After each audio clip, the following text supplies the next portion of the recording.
Hi, this is Milan reporting from my front yard. The John Hancock Building, originally designed by Bruce Graham. It went under construction in 1967, but went on a halt for a budget cut. But it was later on completed in 1968. The John Hancock Building has two sides. It has a residential side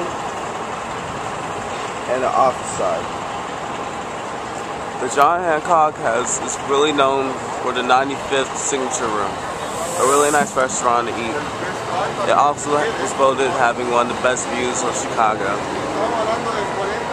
The John Hancock holds the highest indoor pool in the world. There's also 700 condominiums. And I've lived here for 14 years. The Palm Olive Building. Palm Olive Building is a 37-story Art Deco building at 919 North Michigan Avenue in Chicago. It was built by Hollowbird and Root. It was completed in 1929 and was home to Colgate Palmolive Peak. A beacon named for the aviator Charles Lindbergh was added to the building in 1930. It rotated a full 360 degrees and was intended to help guide airplanes safely to Midway Airport. In 1981, the beacon ceased operation following complaints from residents of nearby buildings. During the late 2000s, when the Palm Olive Building was being converted to condominiums, the beacon was modified to rotate back and forth, always pointing at the lake so as to avoid shining light into other buildings. The Palm Olive Building was also home to Playboy magazine from 1965 to 1989. At the top, in big bold letters, used to say Playboy, and each letter was 9 feet tall. Water Tower. The tower was built in 1989 by architect William W. Boyington. This tower survived the Great Chicago Fire. It also played a big factor in the Chicago Fire because it pumped the water for the firefighters. The Chicago Water Tower is the second oldest water tower in the United States. The first oldest is the Louisville Water Tower in Louisville, Kentucky. Engine Company 98. Right here is one of Chicago's oldest fire stations, located on Chicago Avenue. When I was younger, I used to come here every day, and one of the officers, Officer Clarence, used to let me slide down the pole.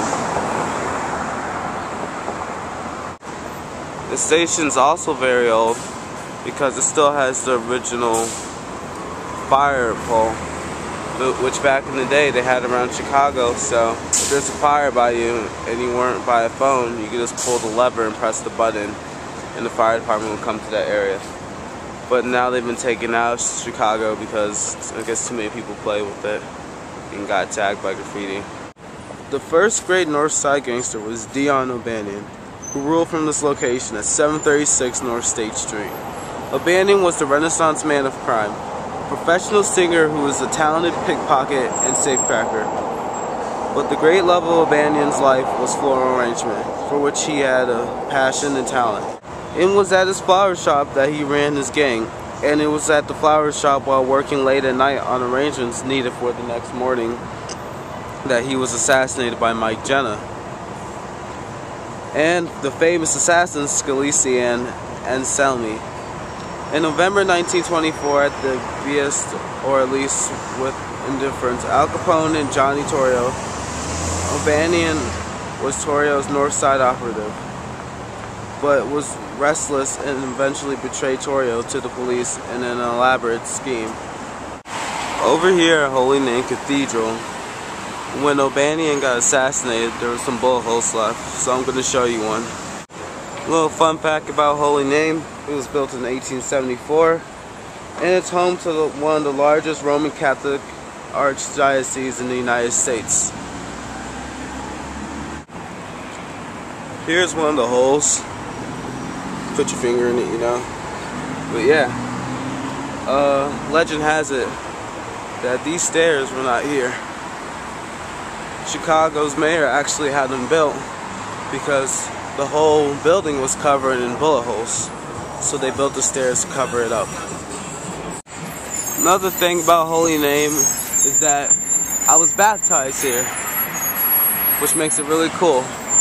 And right across is FXW, where I went to preschool and kindergarten for like half a year.